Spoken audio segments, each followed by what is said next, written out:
Have you noticed in St. Mark's Gospel that Jesus is constantly telling people to stop announcing who he is? Now it seems obvious that Jesus doesn't want the demons proclaiming who he is, like today. We know who you are, shh, quiet.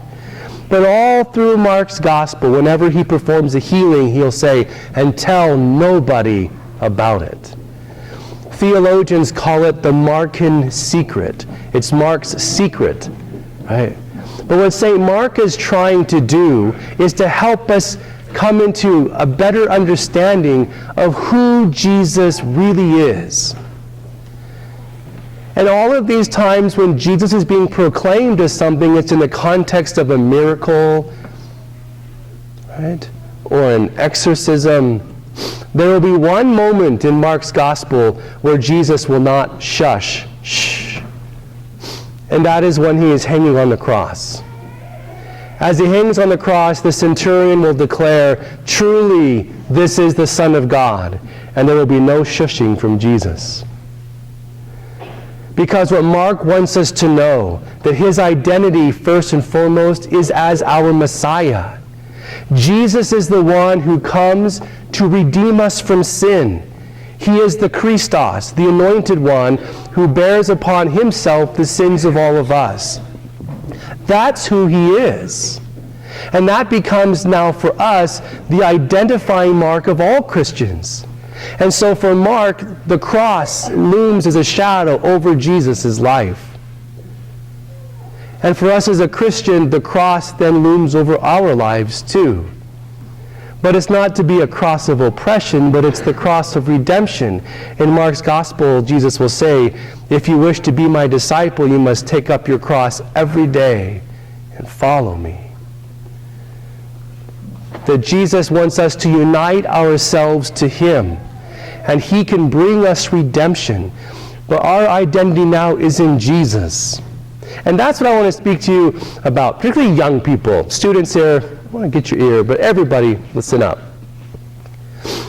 Jesus was always clear on who he was. What was his purpose in life? Who he was and what he was about. Who he was and what he was about. And so I ask you, do you know who you are and what you're about in life? Do you know who you are and what you are about in life? What is your identity? What is your vision for life? Do you have one? We all need one. Because if we don't think it through, then we subject ourselves to really the whims of the culture around us. If I never ever think about being an engineer, I will not become one. If I never think about being an architect, I will never become one. What are you about? What's the vision for your life? Do you have one? Everything in nature has something it's been created for. Aristotle, in his philosophy, in his physics, he uses a Greek word called telos. T-E-L-O-S. Everything in nature has a telos. It's what it was, something was destined to be. So Aristotle will hold up an acorn and say, this acorn is destined to be what?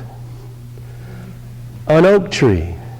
Is that oak tree inside this acorn? Yes. It's there. But it's there, although it doesn't look like it. But this acorn will become an oak tree. That's what it's destined to be. This acorn will never, ever become a fish. It won't. It won't become an apple tree. It won't. That's not what it was created to be. And so Aristotle asked the question, as a human being, do we have a telos? Do we have that for which we were created for? What do you think, people? Or do we as humans stand outside the natural order? Everything else is created for a purpose except I'm in charge of my own destiny. In a certain sense, we are in charge of our own destiny because we have free will. But on the other hand, St. Augustine would say, we were created to love God. That's the purpose of being a human being, is to love the Lord. Now you might not be that point in your life where you say, that's what I'm about, loving the Lord. If you are, praise God. But even within that, people, do you know who you are and what you're about in life? Because if you don't know who you are and what you're about, see, Jesus, he knew who he was about, so even though he would get caught up in doing miracles and exorcisms, and there's people pulling on him to do that, he never let that distract him from his fundamental mission, which was to redeem us on the cross. That's why he would stop doing working miracles in the middle of a miracle session. And he'd say, to other towns I have to go. See ya. And they'd be like, what? Because that wasn't his purpose for coming, was to be a miracle worker. And if Jesus wasn't focused on who he was and what he was about, he could easily be distracted by the strong voices around him. If you don't know who you are and what you're about, in other words, if there's not a goal you're working towards, then who's directing your direction? The loudest voice, whoever can put the brightest light, we will steer towards that. But if I know that this is what I'm about, this tempting thing over here may come up, but if I know that that's not who I am and what I'm about, I won't turn that way and get distracted and go off my course. So I just invite you all to spend some time just thinking about that for yourselves. And I think as we grow, we're always having to rethink that question. Who am I and what am I about? Who am I and what am I about? Where does my identity come from? Is my identity from my major? Is my identity from my career choice? Is my identity in my relationships? Is my identity in my orientation? Is my identity in the amount of money I have? Is my identity in the possessions that I have? What is my identity fundamentally? Or is it above and outside all of those things? It's just a good question, isn't it? Jesus' identity was rooted in something very deep. He was the eternal Son of God, the Messiah of the world. Period. Everything he did was about that. Who are you? And so the question Jesus asks, who do people say that I am? And so I ask you, who are you? Spend some time with that this week.